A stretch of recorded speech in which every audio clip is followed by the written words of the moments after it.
하나님 말씀을 보겠습니다. 출애굽기 20장 1절부터 3절까지 보겠습니다.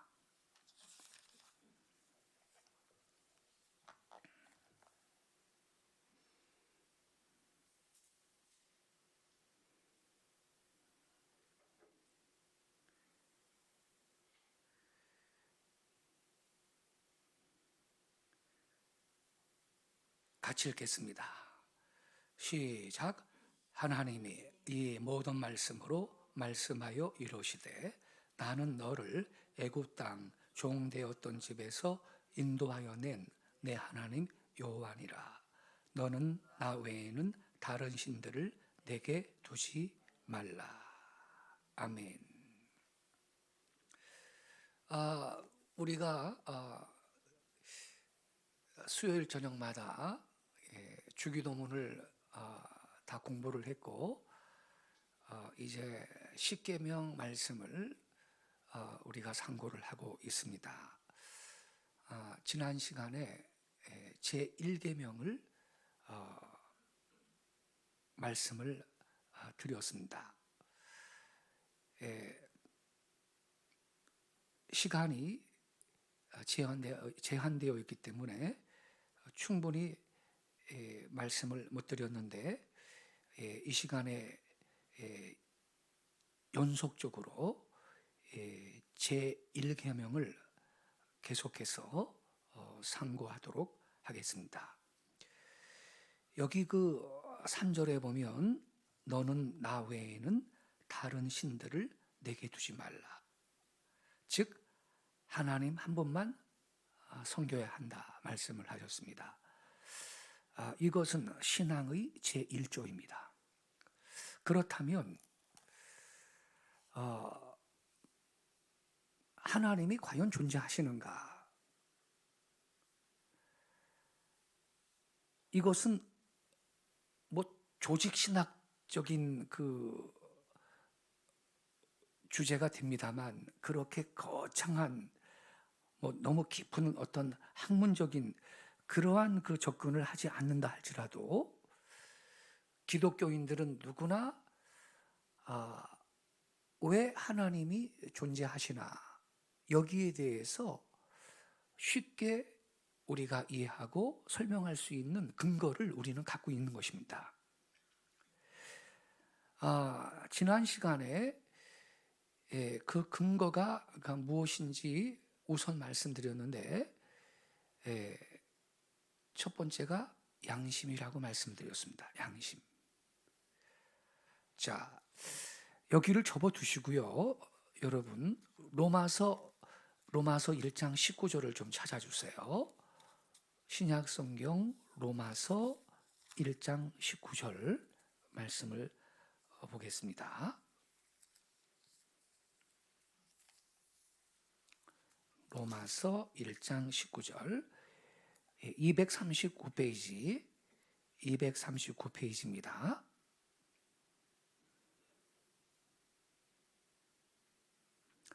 우리 18절 19절 두 절을 같이 읽겠습니다. 시작. 하나님의 진노가 불의로 진리를 막는 사람들의 모든 경건하지 않음과 불의에 대하여 하늘로부터 나타나나니 이는 하나님을 알만한 것이 그들 속에 보임이라. 하나님께서 이를 그들에게 보이셨느니라. 아멘. 성도 여러분, 여기 19절에 보면요, 하나님을 알만한 것이 그들 속에 보임이라 이런 말씀이 있어요. 하나님께서 이것이 뭐죠? 하나님을 알만한 거.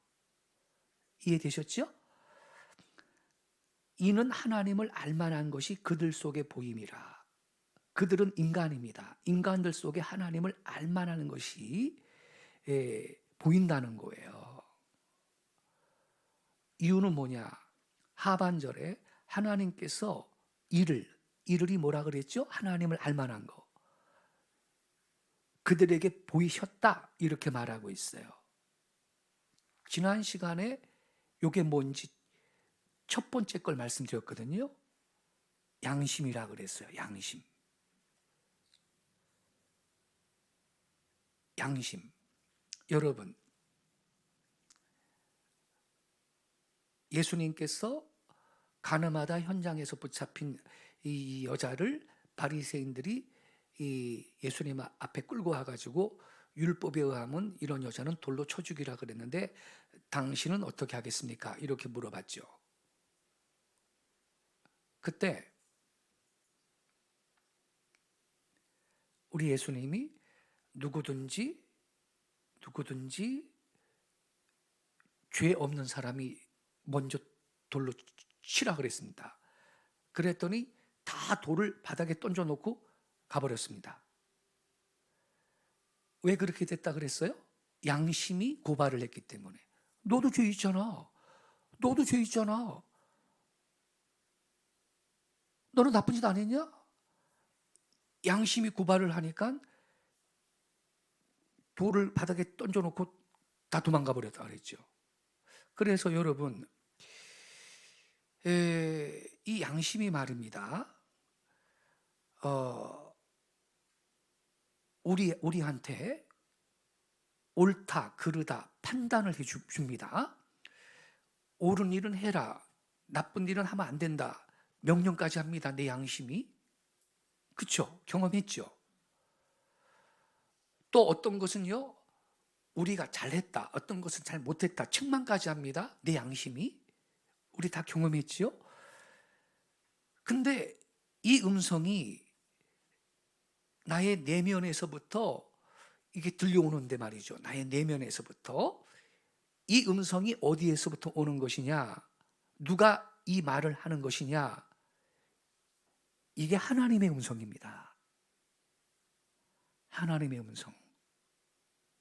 그래서 여러분, 이것과 관련이 되는 구절을 하나만 더 보겠는데, 여러분 지금 로마서 그 1장 우리가 읽었잖아요. 12장으로 가보세요. 로마서 12장으로 가보겠습니다. 12장 12절부터 13절. 로마서 12장 12절부터 13절.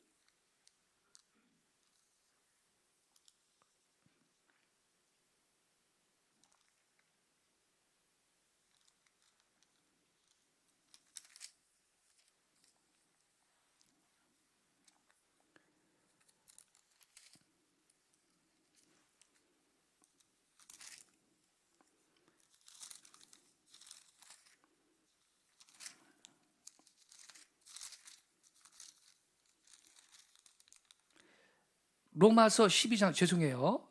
로마서 12장이 아니고 그냥 2장입니다. 로마서 2장 12절부터 13절요. 로마서 2장이요.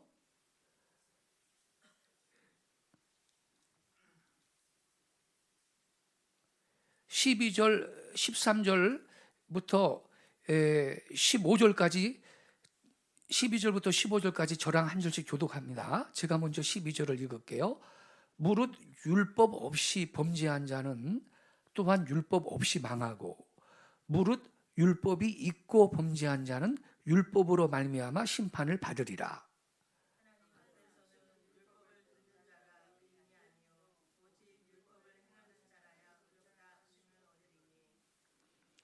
요시 가로 안에 있는 14절, 15절이 중요합니다.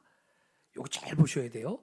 율법 없는 이방인이 본성으로 율법의 일을 행할 때에는 이 사람은 율법이 없어도 자기가 자기에게 율법이 되나니. 15절 여러분 읽으세요.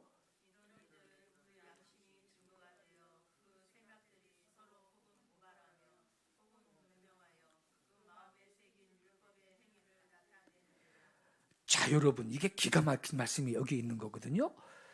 14절에 보면 율법 없는 이방인이 본성으로 율법의 일을 행할 때에는 이런 말이 있어요. 자, 이게 뭔 말이냐면요. 고구려 시대 때, 조선 시대 때 기독교도 안 들어왔는데 성경을 모르잖아요. 율법을 모르잖아요. 그래서 나는 죄 줬는데요. 성경을 모르고 율법도 모르고 율법도 없어가지고 내가 죄 줬는데요. 몰라서 죄 줬는데요. 그래서 나를 심판한다면 하나님이 그래서 나를 심판한다면 나는 억울합니다. 이렇게 말하는 게 통할까요? 여기 보면요. 이게 14절이 그걸 말하는 거거든. 율법 없는 이방인이 본성으로 율법의 일을 행할 때에는 이 사람은 율법이 없어도 자기한테 율법이 된대. 그 답이 15절에 나와요. 이런 이들은 뭐가 증거가 된다 그랬어요? 양심이 증거가 돼가지고 그 생각들이 서로 혹은 고발하고 혹은 변명하면서 그 마음에 새긴 율법의 행위를 나타내는데 하나님이 마음에다가 율법의 행위를 새겨줬대. 제가 이거 자세하게 설명을 더 해드릴게요. 여기 보면요, 율법이 없는 이방인들은요, 율법이 없더라도요, 본성적으로 자기 스스로가 자기한테 율법이 된다, 이렇게 말씀하고 있어요. 이게 뭔 말이냐? 이들 안에 있는 양심이 증거가 된다는 거예요. 이들 안에 있는 양심이 증거가 되고 이 양심이 고발을 하기도 하고 변명을 하기도 한다, 이렇게 말하고 있어요. 이 사람 안에 있는 양심이 뭐냐면 양심은 마음에 새긴 율법의 행위다 그래요. 이게 뭔 말이냐면 양심이 율법이 된다는 거예요. 그러니까 나는 조선시대 고구려 시대 때 살았던 사람이 고려 시대 때 살았던 사람이 나는 성경도 없었고 율법도 몰라서 죄 졌어요. 그래서 도둑질도 하고 간음죄도 졌어요. 이게 통하겠냐고요. 성경이 없어도 누가 도둑질을 하면 자기 양심이 그거 죄인데 그러지 마, 고발합니까 안 합니까? 하거든요. 요거 하나님이 이렇게 양심이 율법이 된다. 양심은 뭐냐? 마음에 하나님이 새겨놓은 율법의 행위다는 거예요. 여러분, 우리가요 법을 알지 못하더라도 사람을 죽이는 거, 도둑질 하는 거, 이웃의 물건을 탐내는 거, 이게 나쁜 것이지 알죠? 우리의 마음이, 내 양심이 우리 스스로의 행위를 고발합니다. 물론 자주 죄를 짓는 사람들은 이 양심이 좀 무뎌지기는 하지만요, 그러나 여러분, 양심은요 하나님이 마음에 새긴 율법인 것입니다. 그래서 여러분, 사람은요 율법이 있든지 없든지 하나님의 심판을 피할 수가 없다 이 말이에요. 그래서 12절이 그걸 말하고 있는 거예요. 12절을 다시 보세요. 무릇 율법이 없이 범죄한 자는 또한 율법 없이 망한다, 이렇게 써 있잖아요 여러분. 예? 사람은 율법이 있든지 없든지 하나님의 심판을 피할 수 없어요. 율법이 없는 사람은 율법 없이 망하고요, 율법이 있는 사람은 율법으로 심판을 받는다는 것인데, 예를 들면요 여러분, 노아 할아버지 때 홍수로 하나님이 세상을 심판했죠. 그때 성경책 있었어요? 없었죠? 모세의 율법이 있었나요? 모세는 노아 할아버지 때 태어나지도 않았는데. 근데 하나님이 노아 때 홍수로 그 당시에 악인들을, 죄인들을 심판했지 않습니까? 그리고 아브라함 때는요 소돔 사람들을 불과 유황으로 하나님이 심판했죠. 아브라함 때 모세도 태어나지 않았는데, 아브라함 때 모세도 안 태어나고 율법이 없었는데, 근데 하나님이 소돔 사람들 워낙 죄가 많으니까 이 불로 심판했지 않습니까? 우리는 그 성경을 모르고 율법도 없고 그래서 우리 죄 졌는데요. 아니요. 하나님이 양심이 율법이 되도록 율법의 행위를 마음에 새겨놨다는 거예요.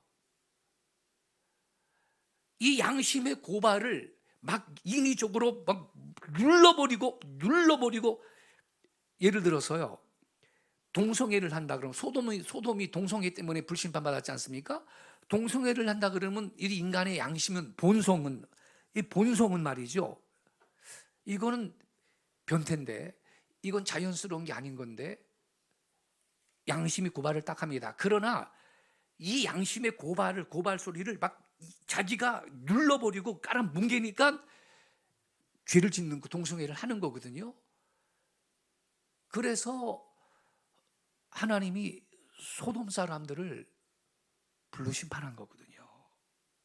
그러니까 성도 여러분, 우리가 그 지난 시간에 제가 말씀드렸죠?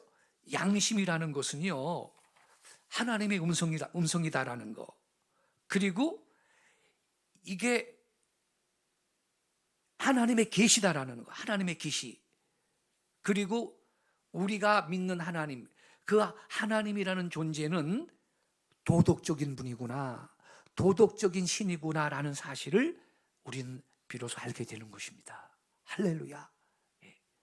자, 그래서 그 로마서 1장 19절에 하나님을 알만한 것이 그들 속에 보임이라 그랬어요. 하나님께서 이를 그들에게 보이셨느니라. 어떻게 하나님이 인간의 내면에 하나님의 존재를 보여주셨나? 넘버원, 뭐라고 지금 말씀드렸죠? 양심. 인간의 도덕성, 양심을 말하는 것입니다. 한 가지 더 말씀드리고 기도하겠습니다. 두 번째는 뭐냐? 우리 인간들 속에 어떠한 면이 하나님의 존재하심을 우리에게 가르쳐주고 있는가? 여러분, 우리 인간 사회에는요, 어디를 가든지 종교라는 게 있습니다. 아무리 미개인이 사는 그러한 미개인의 부족들 그 사회에 들어가도 나름의 종교 행위가 있습니다. 그러나 짐승들 세계에는 종교가 있습니까? 없습니다. 원숭이가 우리 사람 흉내 잘 내죠. 그렇지만 원숭이 사회에 가면 원숭이들이 신 앞에 기도를 한다든지 촛불 켜놓고 무슨 분향을 한다든지 신 앞에 절을 한다든지 원숭이들이 그러한 일을 합니까? 원숭이가 인간의 흉내를 아무리 잘 내도 원숭이 사회에서는 종교가 없습니다. 그러나 인간 사회는요, 그 종족이 아무리 미개한 종족이라 할지라도 반드시 인간 사회는 어디를 가나 종교가 있어요. 이거 왜 그럴까요, 여러분? 여러분, 그 중앙 아메리카에 가면요, 잉카 문명 있잖아요. 잉카 문명. 근데 이 잉카 문명을 연구해 봐도 제일 먼저 눈에 띄는 것이 뭐냐? 그들이 엄청난 크기의 신전을 세웠다는 거예요. 피라미드 형식으로 되어 있죠. 신전을 만들었어요. 신을 숭배해요. 문명과 야만의 정도에 따라서 차이는 좀 있지만 여러분, 인간 사회에는 어디를 가나 종교가 있습니다. 아까 말씀드렸듯이 그러나 원숭이 사회에는 종교가 없습니다. 아무리 인간 흉내를 잘 내도 원숭이 사회에는 종교가 없고 챔팬지들 사회에도 종교는 없습니다. 그래서 어떤 인류학자가 이렇게 말했습니다. 인간은 불치병적으로 종교적이다. 자, 이런 현상을 여러분 어떻게 설명해야 될까요? 왜 짐승들 사회에는 종교가 없는데 어찌해서 인간들 사회에는 그 종족이 아무리 미개한 종족이라 할지라도 종교적인 행동이 있는가? 그 이유는 딱 한 가지입니다. 사람은 종교적인 본능이 있기 때문인데 왜 인간은 종교적인 본능이 있느냐? 하나님이 그들을 창조하셨거든요. 자기의 형상을 따라 하나님을 숭배하도록 섬기도록 창조했거든요. 그래서 인간은 본능적으로 종교적인 거예요. 인간은 위험할 때 부르짖어요. 누구한테 부르짖나요? 어이구, 하나님 그래요. 안 믿는 사람도요, 심지어 스님들께서도 얼음 위를 오러가다가 걷어가다가 와장창 깨지면 자기도 모르게 어구 하나님 그러대요. 예. 그리고 우리 한국 사람들은요, 다급한 일, 어려운 일을 만나면 맙소사 그래. 맙소사. 아이고 맙소사. 이게 언젠가 말씀드렸죠? 마옵소서라고 기도하는 거예요. 마옵소서. 누구한테 그렇게 비는 거예요? 하나님한테, 신에게. 마옵소서. 여기에서 맙소사가 나온 거예요. 우리 인간의 내면 깊은 곳에는요, 또 영혼에 대한 관념이 있습니다. 이게 어디에서 왔을까? 여러분, 인간은요, 이 영생에 대한 깊은 동경심이 있습니다. 이게 어디에서 왔을까? 하나님이에요. 하나님이 영이시고 불사의 존재이시고, 우리 인간도요, 영이라는 것은요, 죽음이라는 것은 육체와 영혼이 분리되는 것이지 없어지는 게 아니에요. 여러분, 영국에서 찰스 국왕 대관식을 며칠 전에 했잖아요. 70년 만에 했는데 그거 볼만합니다. 아, 대단하더라고. 뭐 황금마차 타고 입장을 하더구만. 아, 옛날에는 더 멋있었겠다. 인간적으로 보면 참 멋있었겠어요. 근데 여러분, 인간은요, 왕을 세워서 그 왕을 숭배하고자 하는 본능이 있습니다. 왜 그럴까요? 하나님이 우리 왕이기 때문에 그렇습니다. 왕이신 하나님을 우리 인간은 숭배하고 섬기도록 우리는 지어진 거예요.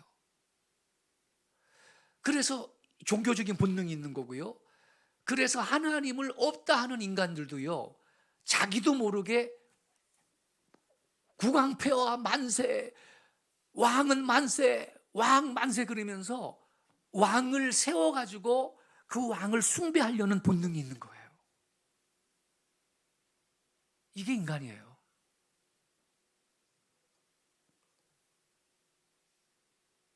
여러분, 짐승은요, 그저 잘 먹고요, 누울 자리만 있으면 대만족이요.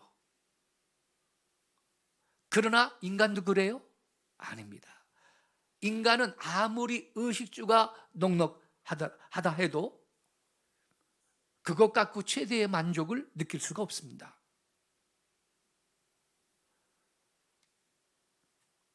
우리의 만족이 어디에 있습니까? 우리의 참된 안식은 어디에 있습니까? 하나님의 품에 안길 때 있는 줄로 믿습니다. 공산주의자들은요, 유물론자들은 그저 빵 문제, 경제 문제만 해결하면 인간한테 최대의 행복이 있다, 이렇게 선전을 하는데 절대로 안 그렇습니다. 역사를 보세요. 지난주 금요일 날 우리 느헤미야 연합기도회 때 홍성거 목사님 설교 잘하셨습니다. 소련이 1907년에 볼셰기피 혁명이 일어나고 공산국가가 됐는데, 원래는 소련은 러시아는 기독교 정교회, 기독교 국가였거든요. 그런데 공산국가가 됐고 다 예배당 다 때려 부쉈는데 말이죠. 목사님들은 다 그 감옥에 보내고요, 죽이고 그랬는데 70년 만에 공산주의 종주국 소련이 망했다. 홍 목사님이 뭐라 그랬어요? 하나님 없이 인간의 지혜로 뭐 다 공평하게 잘 사는 세상 만들자고 계획을 세웠기 때문에 그게 망할 수밖에 없다고 홍 목사님 그렇게 설교하더라고요. 아멘입니다. 나는 아멘 했어요. 예. 아니, 얼마나 좋습니까? 부자도 가난한 자도 없고 그냥 다 공평하게 살자. 이게 공산주의 아닙니까? 70년 만에 망했어요. 100년도 못 가가지고. 홍성거 목사님은 이렇게 설명했어요. 그 이유가 뭐냐? 하나님 없이 그러한 사회를 만들려고 했으니 그거 안 되는 거다는 거예요.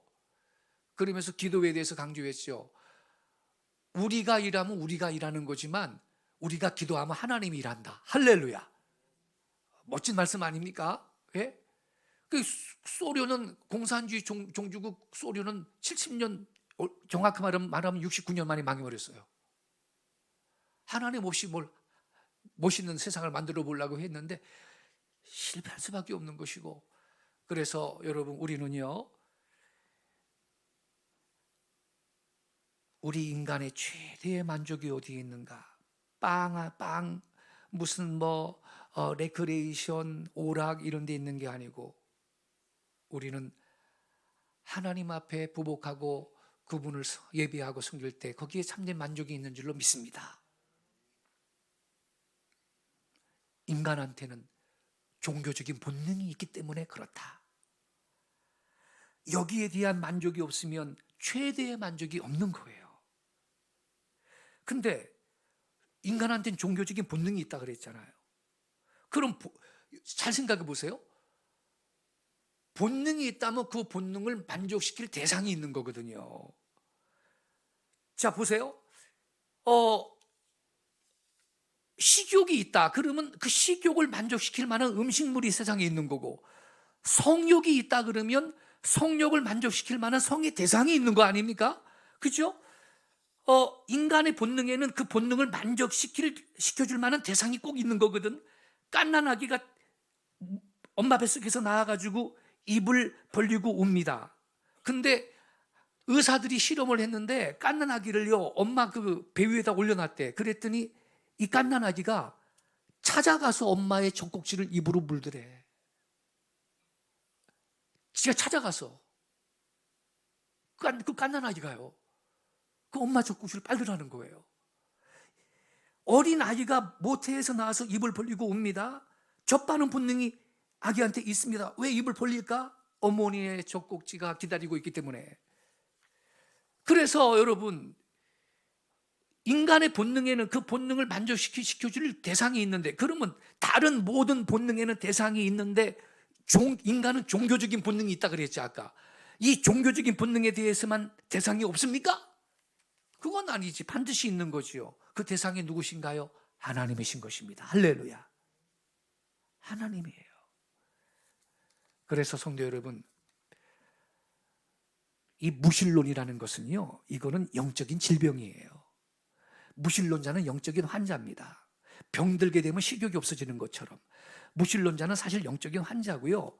또 엄격하게 말하면요, 신은 없다 그러면서 그 공허함을 다른 것으로 대체해서 숭배하는 것들이 무신론자인 겁니다.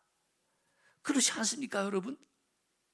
그래서 우리는요, 지금 십계명 공부하고 있는데, 너는 내 앞에 다른 신을 두지 말라, 하나님 한 분만을 섬기라, 이 말씀이 신앙의 제1조인데 우리가 왜 지금 이걸 제가 말씀드리냐면, 그럼 신이라는 게 존재하나, 하나님이 존재하나, 그걸 어떻게 설명할 수 있는가? 이게 대단히 무슨 철학적으로 무슨 조직신학적으로 그렇게 학문적으로 접근을 안 해도, 성도 여러분, 하나님이 존재한다는 것을 알만한 것을 우리 안에 이미 보여주셨습니다. 첫 번째 게 뭐라 그랬죠? 양심. 할렐루야. 그리고 종교적인 본능. 그래서 우리는 이 살아계신 하나님 한 분만을 바로 섬기고, 그리고 영생을 누리고 영생을 맛보며 승리의 삶을 최대의 만족이 있는 삶을 살아갈 수 있는 여러분이 되시기를 예수님의 이름으로 축복합니다. 기도하겠습니다.